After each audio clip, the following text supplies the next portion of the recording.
ಶ್ರೀ ಗುರುಭ್ಯೋ ನಮಃ. ನಮಸ್ಕಾರ ಸ್ನೇಹಿತರೆ. ಇವತ್ತು ಪರಮ ಪವಿತ್ರವಾದ ವೈಕುಂಠ ಏಕಾದಶಿ. ಇದನ್ನೇ ಮುಕ್ಕೋಟಿ ಏಕಾದಶಿ ಅಂತ ಕೂಡ ಅಂತಾರೆ, ಪುತ್ರದ ಏಕಾದಶಿ ಅಂತ ಕೂಡ ಅಂತಾರೆ. ಇವತ್ತು ಶ್ರೀ ಮಹಾವಿಷ್ಣುವು ಬೇರೆ ಬೇರೆ ದೇವತೆಗಳ ಜೊತೆಗೆ ಭೂಲೋಕದಲ್ಲಿ ಸಂಚರಿಸ್ತಾ ಇರ್ತಾನೆ ಅಂತ ಅಂತಾರೆ. ಇವತ್ತು ಯಾವುದೇ ವಿಷ್ಣು ದೇವಸ್ಥಾನಕ್ಕೆ ಹೋಗಿ ದೇವ್ರ ದರ್ಶನ ಮಾಡ್ಕೊಂಡ್ರೆ ಮುಂದಕ್ಕೆ ಮೋಕ್ಷ ಸಿಗತ್ತೆ ಅಂತ ಜನರ ನಂಬಿಕೆ. ಅನೇಕ ದೇವಸ್ಥಾನಗಳಲ್ಲಿ ವೈಕುಂಠ ದ್ವಾರವನ್ನು ಇಟ್ಟಿರ್ತಾರೆ. ಅದರಿಂದ ಹೋಗೋದು ಪರಮ ಪವಿತ್ರ ಅಂತ ಜನ ನಂಬಿದ್ದಾರೆ. ಇಂಥ ಏಕಾದಶಿ ದಿವಸ ನಾವು ಉಪವಾಸ ಮಾಡಿ ದೇವರ ಸ್ಮರಣೆ ಮಾಡಿ ದೇವರ ನಾಮ ಹೇಳೋಣ. ಇವಾಗ ನಾವು ಪುತ್ರದ ಏಕಾದಶಿ ಕಥೆಯನ್ನು ಕೇಳೋಣ. ಪುತ್ರದ ಏಕಾದಶಿ ಕಥೆ ಏನು ಅಂದ್ರೆ, ಭದ್ರಾವತಿ ಪಟ್ಟಣದಲ್ಲಿ ಸುಖೇತು ಅನ್ನೋ ಒಂದು ರಾಜ ಇರ್ತಾನೆ. ಆ ರಾಜನಿಗೆ ಮಕ್ಕಳಾಗಿರಲ್ಲ, ಹಾಗಾಗಿ ತುಂಬಾ ದುಃಖಿತನಾಗಿರ್ತಾನೆ.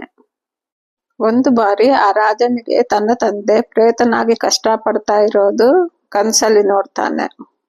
ನೋಡಿ ತುಂಬಾ ದುಃಖ ಪಡ್ತಾನೆ. ಒಂದು ಬಾರಿ ಕುದುರೆ ಮೇಲೆ ಅರಣ್ಯಕ್ಕೆ ಹೋಗ್ತಾನ ರಾಜ. ಅಲ್ಲಿ ಒಂದು ಸರಸ್ಸು ಹತ್ರ ತುಂಬಾ ಜನ ಋಷಿಗಳು ಕೂತ್ಕೊಂಡು ಧ್ಯಾನ ಮಾಡ್ತಾ ಇರೋದನ್ನ ನೋಡ್ತಾನೆ. ಅವ್ರ ಹತ್ರಕ್ಕೆ ಹೋಗಿ ನಮಸ್ಕಾರ ಮಾಡಿ ತನಗೆ ಮಕ್ಕಳಿಲ್ಲ, ಏನಾದ್ರೂ ಒಂದು ಪರಿಹಾರ ಹೇಳಿ ಅಂತ ಆ ಋಷಿಗಳನ್ನ ಕೇಳ್ತಾನೆ.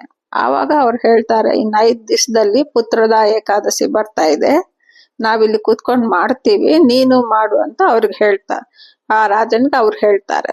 ಅದಕ್ಕೆ ಆ ರಾಜ ಅಲ್ಲೇ ಇದ್ದು ಏಕಾದಶಿ ಮಾಡಿ ಮಾರನೇ ದಿವಸ ದ್ವಾದಶಿಯು ಅಲ್ಲೇ ಮಾಡಿ ರಾಜ್ಯಕ್ಕೆ ವಾಪಸ್ ಬರ್ತಾನೆ. ಆಮೇಲೆ ಕೆಲವು ದಿವಸಕ್ಕೆ ಆ ರಾಣಿ ಗರ್ಭ ಧರಿಸಿ ಒಂದು ಉತ್ತಮವಾದ ಮಗು ಹುಟ್ಟುತ್ತೆ.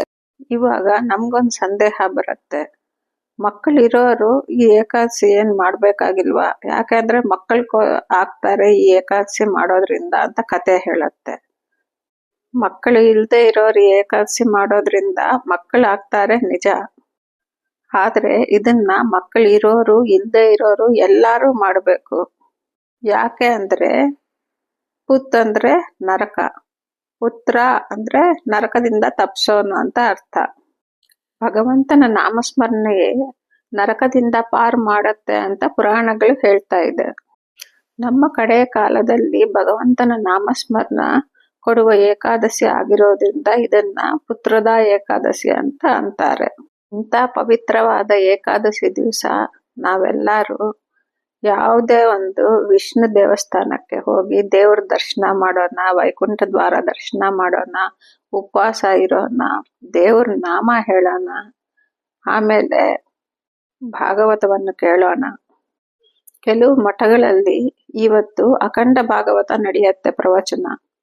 ನಮ್ಗಾಗಿದ್ದಲ್ಲಿ ಅಲ್ಲಿ ಹೋಗಿ ಕನಿಷ್ಠ ಪಕ್ಷದಲ್ಲಿ ಒಂದು ಅರ್ಧ ಗಂಟೆನೋ 1 ಗಂಟೆತ್ತೋ ಆ ಪ್ರವಚನವನ್ನು ಕೇಳ್ಕೊಂಡು ಬರೋಣ.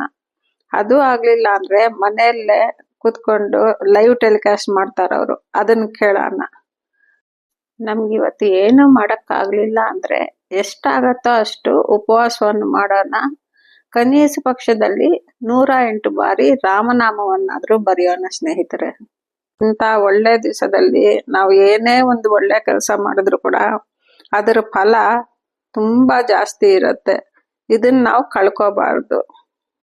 ಈ ವಿಡಿಯೋ ಇಷ್ಟ ಆಗಿದ್ದಲ್ಲಿ ಲೈಕ್ ಮತ್ತು ಸಬ್ಸ್ಕ್ರೈಬ್ ಮಾಡಿ ಸ್ನೇಹಿತರೆ. ಧನ್ಯವಾದಗಳು.